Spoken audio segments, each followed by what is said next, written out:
नमस्कार. ठरलं तर मग या मालिकेच्या एपिसोडमधील आजच्या भागामध्ये आपण बघूया. इथे आता एक दादा येतात आणि म्हणतात, की "मला खूप जास्त भूक लागली आहे. कालपासून मी काही खाल्लेलं नाही आहे. मला काहीतरी खायला देता का?" तेव्हा इथे दादा म्हणतात, "पण असंच खायला देऊ नका. काहीतरी काम सांगा. मी तुमची गाडी पुसून देऊ का? काम केल्यानंतरच मला हवं तर पैसे द्या." तेव्हा इथे सायली म्हणत असते, "सर बघितलंत ना, आपला हेतू चांगला असेल ना, तर देवसुद्धा आपली मदत करायला तयार होतो." आणि सायली विचारते, "दादा तुमचं नाव काय आहे?" तेव्हा इथे दादा म्हणतात, की "इथे सगळेजण मला दादूस म्हणतात." तेव्हा इथे अर्जुन म्हणतो, "ठीक आहे, मी तुम्हाला कामसुद्धा देईन आणि त्याचे पैसेसुद्धा देईन आणि तुम्हाला भूक लागली आहे ना, जेवायलासुद्धा देईन. पण त्यासाठी तुम्हाला माझं काम करावं लागेल." तेव्हा दादा म्हणतात, "नक्की तुम्ही मला काम आणि पैसे द्याल ना?" तेव्हा अर्जुन म्हणतो, "नक्की देईन, पण तुम्हाला माझं एक महत्त्वाचं काम करावं लागेल. तुम्ही बसा आता गाडीमध्ये आणि चला आमच्याबरोबर."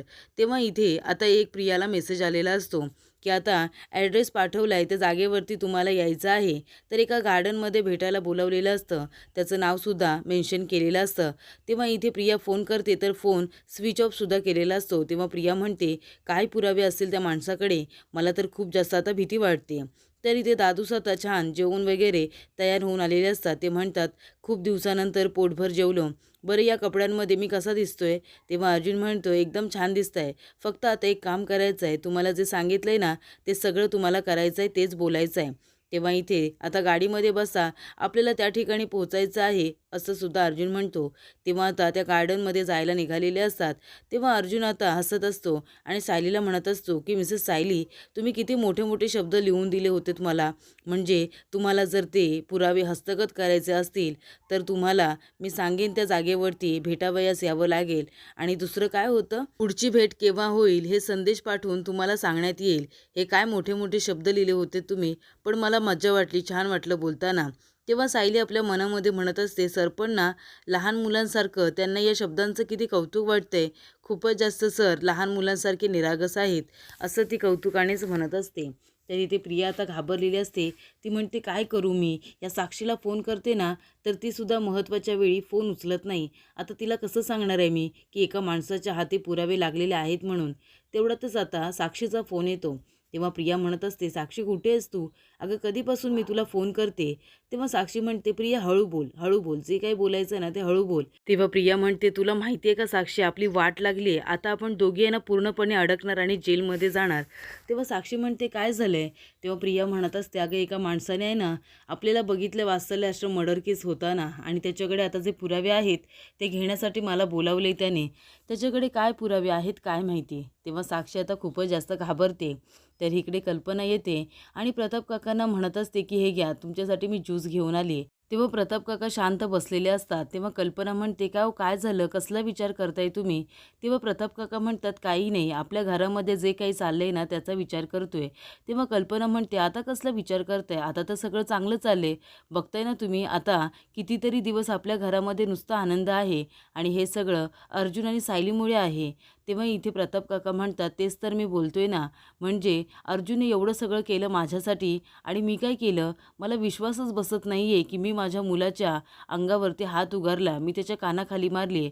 लहानपणापासून मी फक्त माझ्या मुलांचे लाड केले, त्यांना कधी बोटसुद्धा लावलं नाही आणि एका बाहेरच्या माणसाचं ऐकून त्याच्या आहारी जाऊन मी माझ्या मुलाच्या कानाखाली मारलं, हे मला सहनच होत नाही आहे." तरी ते साक्षी म्हणत असते, "प्रिया, कोण आहे तो माणूस आणि त्याने काय बघितलं असेल वात्सल्य आश्रम मर्डर केसमध्ये आणि त्याच्याकडे काय पुरावे असतील? मी सुद्धा तुझ्याबरोबर येऊ का? म्हणजे तुला सुद्धा मदत होईल." तेव्हा प्रिया म्हणत असते, "हे बघ, आता तू काही माझ्याबरोबर येऊ नकोस तिथे गोंधळ घालायला. नाहीतर तू तिथे येशील, त्या माणसाला किडनॅप तरी करशील, नाहीतर गोळी तरी घालशील आणि तुझे अण्णा जाऊन बसलेत ना जेलमध्ये, मला नाही जाऊन बसायचं आहे जेलमध्ये, मी अडकेन या सगळ्यामध्ये." तेव्हा साक्षी म्हणत असते, "जास्त बोलू नकोस हां, माझ्या मदतीशिवाय तुझं पानसुद्धा हलत नाही, माहिती आहे ना?" तेव्हा प्रिया म्हणते, "हो, पण आता तुझ्या मदतीची गरज नाही आहे मला. तिथे जाऊन मी बघते आणि मग तुला फोन करून सांगते." तर इथे प्रताप काका कल्पनाला म्हणत असतात, की "मला काही केलं माझ्या मनातून हे गिल्ट जातच नाही आहे, की मी अर्जुनच्या कानाखाली मारलं होतं आणि त्या दोघांनी माझ्यासाठी किती काय-काय केले." तेव्हा कल्पना म्हणत असते, "अहो मग तुम्ही त्याच्यासाठी काहीतरी करा ना. तुम्हाला माहिती आहे सुट्टीचा दिवस असला, की तुम्ही अर्जुनसाठी, अश्विनसाठी आणि स्वतःसाठी छान अशी कॉफी करायचात. त्याच्यामध्ये जायफळ वगैरे घालून आणि तुम्हाला आवडते ना वेलची, वेलची वगैरे घालून तुम्ही कॉफी करायचात आणि ते काय म्हणता boys talk, weak boys talk असं काही तुम्ही करायचात ना, ते पुन्हा करा ना." अर्जुनचं लग्न झाल्यापासून तुम्ही असं काहीच केलेलं नाही आहे. तेव्हा प्रताप काका म्हणतात, मी विसरून गेलो होतो, पण कल्पना बरं झालं तू मला आठवण करून दिलीस. आज रात्रीच मी तो प्लॅनिंग करतो सगळं. आणि आता कल्पना तुझ्याजवळ बोलल्यानंतर मला हलकं वाटतं. तुझ्याजवळ बोलल्यानंतर माझा सगळा स्ट्रेस निघून जातो आणि मला आयडियाजसुद्धा मिळतात. तेव्हा इथे प्रताप काका कल्पनाच्या हाताला आता किस करतात. कल्पना म्हणते, काय करताय तुम्ही, कुणी बघेल ना. प्रताप काका म्हणतात, बघू दे ना, कुणी बघितलं तर, तू माझ्या हक्काची बायको आहेस. तेव्हा कल्पना खूपच जास्त लाजते आणि म्हणते, ठीक आहे, तुम्ही आता हे ज्यूस पिऊन घ्या, मी जाते खाली. तरी ते अर्जुनने आता दादूसाठी सुद्धा मोबाईल आणलेला असतो आणि त्याच्यामध्ये सिम कार्ड टाकून त्याचं नाव AS असं सेव्ह केलेलं असतं, अर्जुन सुभेदार. आणि आता सायली म्हणत असते की ही मुलगी इथे येईल आणि प्रियाचा फोटो दाखवला जातो आणि ती म्हणते की तुम्ही म्हणायचं आहे की जेव्हा तिथे खून झाला ना तेव्हा तुम्ही सगळं काही बघितलं आहे. आता तुम्ही सांगा बरं तिथे काय काय घडलं होतं. तुम्ही स्वतः कमी बोला आणि तिला सगळं काही बोलू द्या. अर्जुन म्हणतो की तिला हे कबूल करायला सांगा की त्यावेळी तिथे ती होती आणि खून त्यांनीच केलं आहे म्हणून असं तुम्हाला बोलायचं आहे. आणि तुम्हाला जर मला काही सांगायचं असेल तर माझं नाव मी ह्याच्यामध्ये AS म्हणून सेव्ह केलं आहे. तुम्ही मला फोन करा. आणि मी रेकॉर्डिंगसुद्धा चालू करून ठेवली. जेव्हा प्रिया बोलेल ना तेव्हा फोन जरा तिच्या जवळ धरा. आणि अर्जुन म्हणतो, काहीही गोंधळ घालून ठेवू नका, सांगितलंय तेवढंच करा. आम्ही जाऊन तिथे भिंतीच्या मागे जाऊन उभं राहतो. तेव्हा इथे आता सायली अर्जुन भिंतीच्या मागे जाऊन उभे राहतात. साक्षी खूपच टेन्शनमध्ये असते. ती म्हणते, कोण असेल तो माणूस आणि त्याच्याकडे आता कसले पुरावे असतील.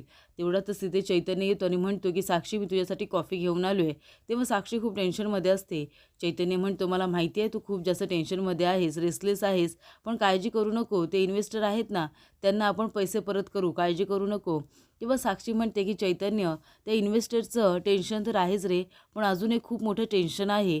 तुला माहिती आहे प्रियाला एका माणसाने बोलावले वात्सल्य आश्रम मर्डर केसमध्ये. तिथे जे जे काही घडलं होतं ना त्याचे पुरावे आहेत त्या माणसाकडे आणि त्याने प्रियाला भेटायला बोलवले. ते पुरावे घेण्यासाठी त्याच्याकडे काय पुरावे असतील. तरी ते सायली अर्जुन वाट बघत असतात प्रियाची, ती पोहोचलेली नसते. तेव्हा चैतन्य म्हणतो, पण तू काय एवढं टेन्शनमध्ये आहेस, तुझा तर काही संबंध नाही आहे ना तिथे, तू खून नाही केलास ना विलासचा. आणि ती तन्वी तरी तिथे लगेच का गेली, तुमच्या दोघींचा काय संबंध आहे ते सगळ्यासाठी. तेव्हा इथे साक्षी म्हणते, हो अगदी बरोबर आहे, संबंध नाही आहे रे, पण आता अर्जुन माहिती आहे ना, अर्जुन काही करू शकतो. त्याने जर या संधीचा फायदा उचलला आणि जर मला जेलमध्ये टाकलं तर, मीच खून केलं हे जर त्याने सिद्ध केलं तर. तेव्हा चैतन्य म्हणतो, अगदी बरोबर बोलतेस तू, हा ट्रॅपच आहे, अर्जुन सुभेदारचा ट्रॅप, पण किडनॅपिंगचा नाही आहे. आता त्याने असं सांगण्यात आलं आहे की त्याच्याकडे काहीतरी पुरावे आहेत. मग तन्वी तिथे आता चालली आहे, म्हणजे त्याला कळेल की तुम्हाला जर तुम्ही काही केलं नव्हतं तर मग तिथे यायची गरज काय होती, तुम्ही पुरावे घेण्यासाठी तिथे कशाला आलात. असा सगळा ट्रॅप त्यांनी केला आहे हे चैतन्याच्या लक्षात आलेलं असतं. तेव्हा चैतन्य म्हणतो, साक्षी तू आधी तन्वीला फोन कर आणि तिथे जायला सांगू नकोस, तिला अडव तिथे जाण्यापासून. तेव्हा आता साक्षी प्रियाला फोन करत असते, पण प्रिया काही फोन उचलत नाही. ती म्हणते, आधीच मला उशीर झाला आणि ही कशाला आता फोन करते. तरी ते दादूच वाट बघत उभे असतात, अर्जुन आणि सायली वाट बघत उभे असतात. तेव्हा इथे अर्जुन आता प्रियाची वाट बघत असताना सायलीच्या अगदी जवळ येऊन उभा राहिलेला असतो. तेव्हा सायलीसुद्धा त्याच्याकडे खूपच जास्त प्रेमाने बघत असते. तेव्हा अर्जुन आणि सायली दोघंजण एकमेकांकडे बघत असतात. तेव्हा मेसेजचा आवाज येतो. तेव्हा अर्जुन म्हणतो की Mrs Sayali, phone switch off करून ठेवा, नाही तर सायलेंटवर टाका बरं. तेव्हा इथे आता सायलीला ती भिंत लागणारच असते. तेवढ्यातच अर्जुन म्हणतो की मिसेस गडबड घोटाळा लागला असतं ना तुम्हाला आता. तेव्हा सायली म्हणते, नसतं लागलं सर, तुम्ही आहात ना, पण त्या निमित्ताने तुम्ही कितीतरी दिवसांनी मला मिसेस गडबड घोटाळा बोललात. तेव्हा इथे दादू स्वतः अर्जुनला फोन करतो आणि म्हणतो की ती मुलगी अजून इथे आलेली नाही आहे, पण तुम्ही मला माझ्या कामाचे पैसे द्याल ना. तेव्हा अर्जुन म्हणतो, हो देईन ना कामाचे पैसे, पण तुम्ही पुढे बघा, सारखे मागे बघू नका, नाही तर तिला संशय येईल. तेव्हा सायली म्हणते, हे बघा दादूस, तुम्हाला तुमच्या कामाचे पैसे मिळतील, तुम्ही काळजी करू नका अजिबात, पण आता सध्या तुम्हाला जे काम दिलं आहे ते करा ना. तेव्हा अर्जुन म्हणतो, काय माणसं असतात, त्यांना कळत नाही का, ते अजून मुलगी इथे आलेली नाही आहे आणि त्याला पैशाचं पडलं आहे. तेव्हा सायली म्हणते, सर ते पैशांसाठीच तर आपलं काम करतायत ना, त्यांना गरज आहे पैशांची, त्यांच्या कुटुंबाला गरज असेल, मग आता ते जर आपली मदत करतायत तर आता पैसे तर ते विचारणारच ना, कारण ते पैशासाठीच इथे आलेत. तेव्हा अर्जुन म्हणतो, त्यांच्या या गरजेचा सुद्धा तुम्ही असा विचार कराल ना, याचा दुसरा कुणीही असा विचार करू शकत नाही. तर इकडे प्रिया आता त्या गार्डनमध्ये आलेली असते, ज्या गार्डनचा ॲड्रेस अर्जुनने दिलेला असतो. ते म्हणत असते की ॲड्रेस तर हाच होता. तेव्हा आता दादूच वाट बघत असतात आणि प्रिया तिथे आलेली असते आणि आता अर्जुन सायली प्रियाची वाट बघत असतात आणि प्रिया तिथे पुरावे घेण्यासाठी आलेली असते. तर पुढील भागामध्ये आपण बघूया, इथे आता भिंतीच्या पाठीमागे अर्जुन सायली लपून असतात. प्रियासुद्धा घाबरतच आतमध्ये येते. दादूच प्रियाची वाट बघत उभे असतात. पण आता प्रियाला उशीर झालेला असतो म्हणून दादूच खूपच जास्त आता टेन्शनमध्ये आलेले असतात. त्यांना ऊन लागलेलं असतं म्हणून ते खूपच जास्त रेसलेस झालेले असतात. तेवढ्यातच तिथे आता प्रिया येते आणि अर्जुन सायली दोघंजण भिंतीच्या मागे जाऊन उभे राहतात. तेव्हा प्रियाला असा डाऊट येतो की तिथे कोणीतरी आलेलं आहे आणि ती आता खूपच जास्त घाबरलेली असते. तर अर्जुनने रचलेल्या प्लॅनमध्ये प्रिया आता फसेल का, की तिथे साक्षी येऊन प्रियाची मदत करेल? आता हे बघणं खूपच जास्त रंजकदार होणार आहे. सिरियलच्या डेली अपडेटसाठी तुम्ही आमच्या चॅनलला नक्की सबस्क्राईब करा. धन्यवाद.